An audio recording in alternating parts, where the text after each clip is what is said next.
Bir adama soruşanda ki, sən kimsən? Başlayır, nə bilim, Bakı Dövlət Universitetində oxumuşam, nə bilim, İmişli rayonun falan kəndində doğulmuşam, falan ildə, Bakıda orta məktəb orada təhsil almışam.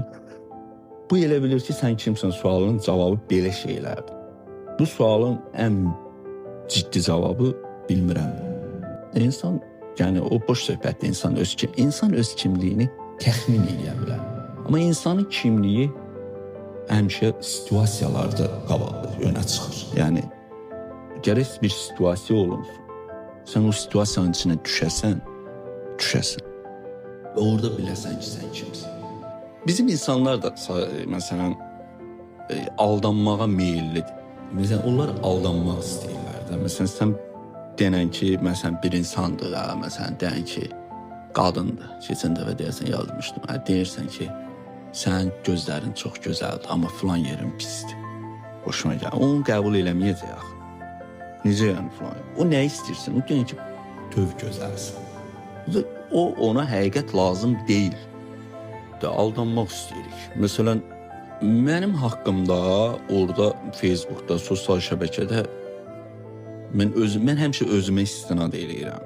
Yəni danışanda. Necə? Fikirləşirəm ki, bax bizi Allah yaradıb, yoxsa təbiət yaradıb. Bunlar minillik mövzudur və minillik mövzulara mən zaman sərf eləmək istəmirəm. Amma dəqiq bilirəm ki, biz hamımız eyni materialdan yaranmışıq. Məsələn, bir yazıcı öz hisslərinə, duyğularına xəyanət eləyəndə o yaza bilmir. Nəyə görə yaza bilmir? Məsələn, mən fikirləşirəm ki, bu hissləri mən keçirmişəmsə, demək bu duyğular insana aiddir. Bunu bütün insanlar keçirə bilər, amma o dilə gətirə bilmir. Amma insan öz içinə, ruhuna xəyanət eləyəndə onun hissləri, duyğuları işləmir. Sarbat olmuş qayqa kimi öz-özünə yerində fırlanır. Heç nə.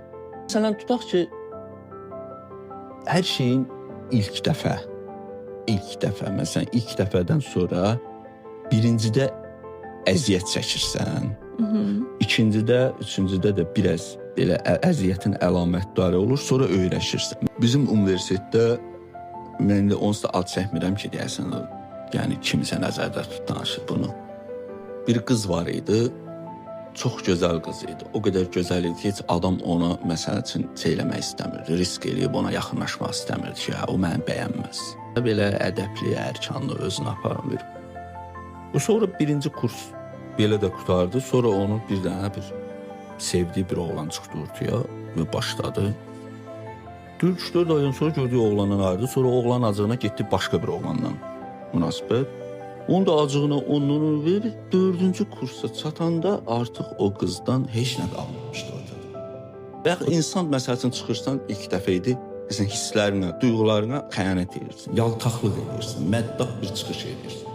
Üzün, gözün, əlin qızarır, daxili təkanlar baş verir ki, tanımıram axı, sən belə adam deyildin axı. O təkanlar, üzün, gözün qızarır. Sən o təkanlara bir dəfə əhəmiyyət verməyəndə, 2 dəfə əhəmiyyət verməyəndə, üçüncüdə daha o təkanlar baş vermir. Görürsən ki, sən hər cür əclaflıq eləyirsən, hər cür məddahlığı eləyirsən, yüzün gözündə qızarır. Çünki hisslərinə, duyğularına xəyanət elədin, daha onlar sarvat oldu, daha sənə siqnallar gəlir. Bax, mən bunu nəzərdə tutub deyirəm ki, yazıcı öz duyğularına, səmimiyyətinə xəyanət eləyəndə o daha heç nə yaza bilmir. Həyatı hiss eləyə bilmir, münasibətlər sistemin hiss eləyə bilmir, duymur. Sənin sərvətin budur, sənin həyatda qazancın budur. Sən bunu necə xəyanət eləyə bilərsən bu hisslərə? Bəs sən informasiya sənə hardan gələcək? Nə yazacaqsın?